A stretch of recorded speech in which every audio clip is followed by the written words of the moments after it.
Welcome back. You already know who it is. It's your boy MadeMenMelo coming to you back live with another tidbit from Game Informer. You know that is your one-stop drop for all Spider-Man Miles Morales tidbits, gameplay, interviews, dev commentary, you name it. Now we're taking a look about bringing the hero to life, which I saw a little picture showing the actual person who is doing the voiceover, and I believe some more stuff as well with Miles Morales. So let's go and take a look. I'm eating. Take me back to the first game. Obviously, Miles Morales wasn't such a well-known household name until Into the Spider-Verse came out later in that year. That must have been like, when that came out, you were like, this character's going to blow up now for the next game. Yeah, I definitely saw the uprising of Miles, and also the behind the scenes uprising as well too, because the public wasn't fully aware of the Spider-Verse, and also just what was to come in the Spider-Man game, introducing Miles. So when I have little cousins and little baby sisters and brothers that were like playing the game, like, oh, that's Miles. And then when they found out that Miles has his own game, they flipped. So just watching the really the before and after, being Miles with the first game, and just learning the beginning stages of where Insomniac wanted to take Miles and wanted to present him as. So with that being said, man, I was doing the cartoon as well on Disney XD. So I was doing Miles for the game and the cartoon as well. So just having Miles engulfed in so it's much, the same voice. Seeing his growth, and he's still growing. He's only the first Miles game, so he's still growing as a young man. So it was crazy just to see his growth and his uprising in the public, and people were dying. People were dying to see that. That he has his own game, and that we're finding out about his life and his background and his culture. So it's gonna be crazy, man. The first game you were Miles, and now the second game you are, a year later, Miles Morales Spider-Man, right? Like, talk about that transition. Did you change your approach in any way? Definitely.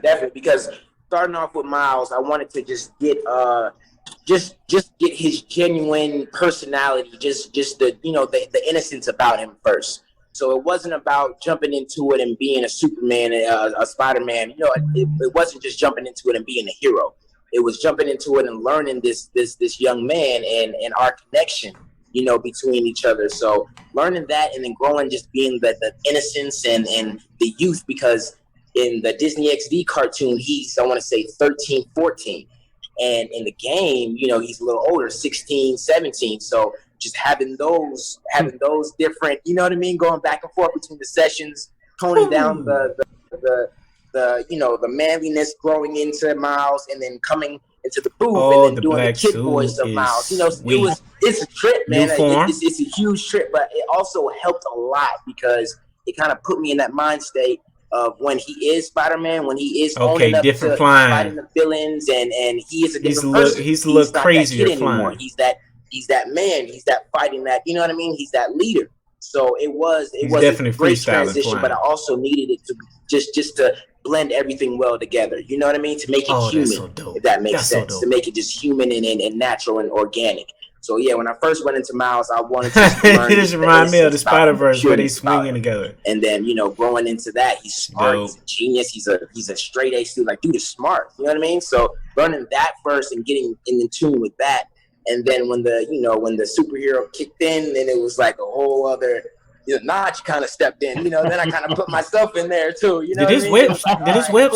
That was really the transition. Yeah, man. It was amazing though. I think his web stopped. His webbing stopped. I was curious. At what point in the process, when you were working on the last game, were they like, "Hey, do you want your own game?" Like, what was that conversation like? It's a great question. That's a great question. It was actually, man, the launch we had for the first game. I don't know if you all saw the launch, but it was me, Yuri, Brian Intar, and Mr. Negative and Black Widow, and it was our first launch for the first game. And then Brian, who was our creative director for that one, he took me aside, and he was like, "Hey, man, how do you feel about having your own Yo, game my and dog having, is making gone. Miles his own thing. And I was like, Yo, see my he dog. was like, My dog I'm Rhino ready, is but out of I had there. to take care of some, business Yo, side look at my and dog business stuff Rhino. on the side. So I told him like, yeah, I'm ready, Fucking man. Let's do it. hell. I'm gonna let you know when everything is Oh, set this in is stone going to and be ready to the go. shit. Would you go over to Oh, I'm Yuri sorry and for you're like, cussing. sorry, I know man. Oh kids, yeah. but Oh God, yeah. dog. No. Me and You Yuri, saw man. that I was chick? like, Yuri, Oh, you have to man. let me know Rhino's going to how be many fun to fight. sessions there are about to be and how many, how much work did you put in? Like, because I'm telling you, it was so many aspects that we had to learn. Like Yuri had to teach me how to swing in the booth. Because Miles wasn't swinging in the first game, so Yuri taught me what he did, what he did. While in the you're booth. doing your lines? Yeah, while we're doing the lines, So swinging and doing the lines, Yuri taught me that, and he taught me, just it's all about the core. It's all about moving the core and getting all this flowing and stuff. So it was hilarious because we went through so many phases of knowing what a good swing sounds like in the booth. And that's when, Yuri really, really helped me out a lot, man. And, I thank him to this day. So he really was your mentor, just like Peter was. We remember we had him come in and we did sort of a session about like, we all sat together, me, you, Brian, and Yuri. Yeah. And then we got Najee his own Miles Morales gloves with silly string, and then he just sprayed everyone in the whole. Yeah, that's what it's like we had Yuri give him the gift just like he did in the game, and the gift with these silly string Miles Morales things. And it was a fun time. Yeah, it was great. That's when we had literally had all the cast together. We had finally got all the cast together, and we were just really ready to go into the sessions and just make it ours, And then that just being that, Yuri coming in and just doing all that, it just made everything just come in together where it was like, okay, we're ready to do this. We're ready.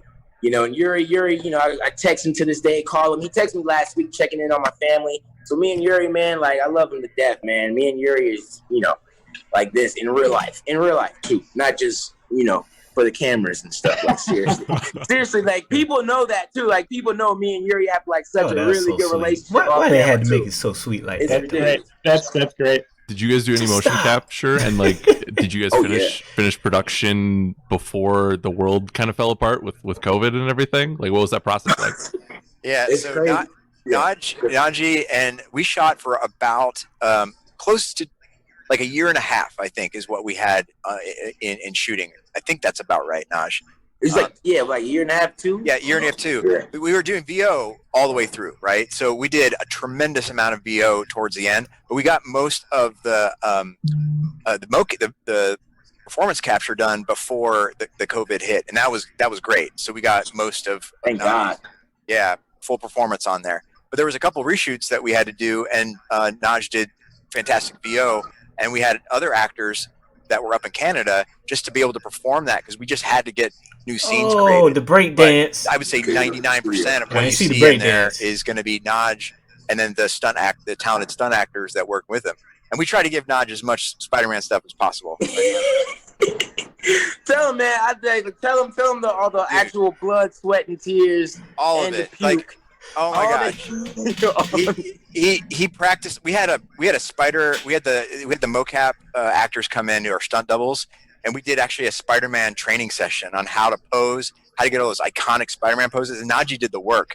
He came in, he worked on it, and his vertical is insane. Like every time he had to jump out of the volume, it was like, Najee, hold on, don't get hurt. I mean, he was method Miles Morales on the stage.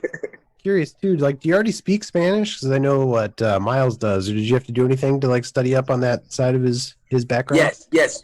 We actually had a few sessions, a few coaching sessions, just to get the dialogue down because he's New Rican, so it's a mix between Puerto Rican and just a New York dialect too as well. So just learning Spanish, in general wasn't well. Of course, I took Spanish in high school. But that was just regular Spanish, and I didn't pass. But that's a different story. That's a whole different story. So with this one, it was Puerto Rican, and so it was a little different. Our engineer, he was he was a Latina descent as well. So he told me the differences between of having just regular, Mexican Spanish and then Puerto Rican Spanish, and he said it's a difference. So we had to go through a whole, training session of learning the different dialects with that as well. But we had a consultant as well who is Puerto Rican descent working with Najee too. So it was like let's make sure we get it right, and Najee did the work to make sure that we got that as much authenticity as we possibly could on the Puerto Rican Spanish. Najee, you need to take the game to your Spanish teacher and be like, look, I did all right. Can I get a passing grade? It was so crazy. I was homeschooled since like 4th grade. So it wasn't even the best like Spanish classes. We was literally online and doing everything through like Rosetta Stone. So it was, I want to take it again. Because I'm a little more fluent now, a little more, Yeah. I think so. And we talked about it a little bit earlier, but like, I think Miles rightfully is finally getting his day in the sun, and I think this game is a huge part of that, of pushing him even further into the cultural zeitgeist. Najee, do you think about that, and like, do you think about the impact you're making with Miles in that regard? Oh man, definitely, man. I mean, it's to a point where it gets me lost for words because it's so overwhelming. But at the same time, it's like, man, this is really what kids need. Like the new generation coming up, everything that's going on in America right now, they don't know. They don't fully understand. You know what I mean? What it is. So that's my thing. It's like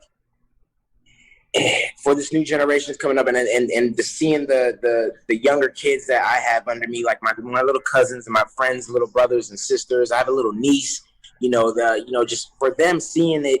It gets you speechless because it tells you like, okay, this is what we didn't have growing up. We only saw, a few here and there, but for young little boys, that growing up and they look like Miles and they want to, what I mean? It means a lot, man. Like it means a lot because it's so much crap going on in the world right now, man, for us. And it's just like, we need that balance to especially for the kids, man, just to make sure everything is going to be all right. They're not scared. They're not hopeless. You know what I mean? None of that.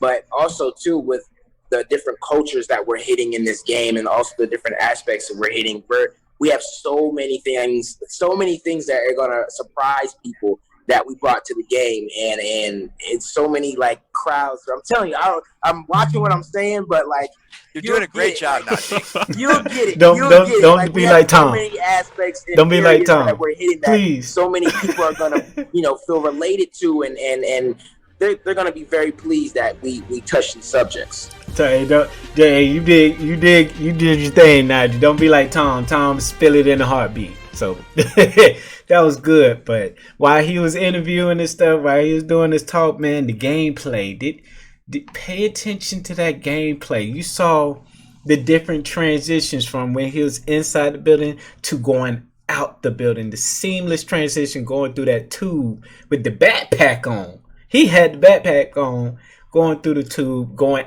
out and be probably like 10 stories high. And then you saw the swing mechanics. You know how Peter had the simple, the spider, his little iconic base mechanics of swing. And then you got Miles, my dog swinging backwards.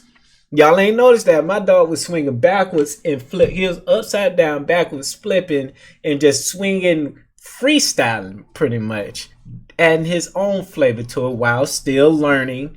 Like he said, still, he's a year into it fully. So he's still learning. And in that mission with Rhino, where Rhino was in that little, whatever you call it, that container, and they was trying to hold it up from dropping, and you saw his web shooter. His web shooter did not come out for the second strand, so it would not, with Peter's and his other strand would not hold it because like his weapon did not come out. So it's going to, is it him still trying to, I wonder if it's going to be a natural ability or a manufacture where Peter makes, a web shooter for him and it somehow just breaks apart, or like you said, he makes his own, but being young, being aggressive, want to rush. I want to have this. I need to have this. Maybe a malfunction. Hey, because you remember in the last video, he was saying my fault or it's my bad. Like, because you saw how the container crashed and, who pops out? Your boy Rhino. And so when they showed the scene where Rhino was running, that was pretty much right after that, after Peter got his butt whooped and him and Miles hitting him, like getting him off and stuff. So, Rhino took off.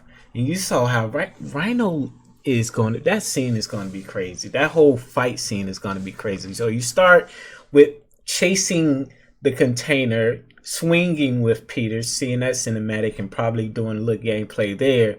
And then going into when Rhino is showing up and free, beating Peter ass. And then Peter's trying to jump on him and he looked like he's riding him like a bull. While Rhino is running like Juggernaut, just ripping and tearing up everything, and you got Miles trying to chase. That's gonna be dope as hell. And then you saw the combat style. Peter got the little combos and stuff. Then you got Miles with the break dancing, New York style break dancing, the two-step and stuff like that, adding his own flair. So this is gonna be a worthwhile experience again, because that first Spider-Man, that was legit. That was one of the best games I've played, and this looks like it's going to take it up a notch. So definitely looking forward to it. Thank you guys for tuning in. I know I talked a lot. I never do. I don't talk a lot unless it's something I really, really want to talk about. So thank you for tuning in. This your boy MadeMenMelo. You guys have a wonderful, wonderful night. Peace.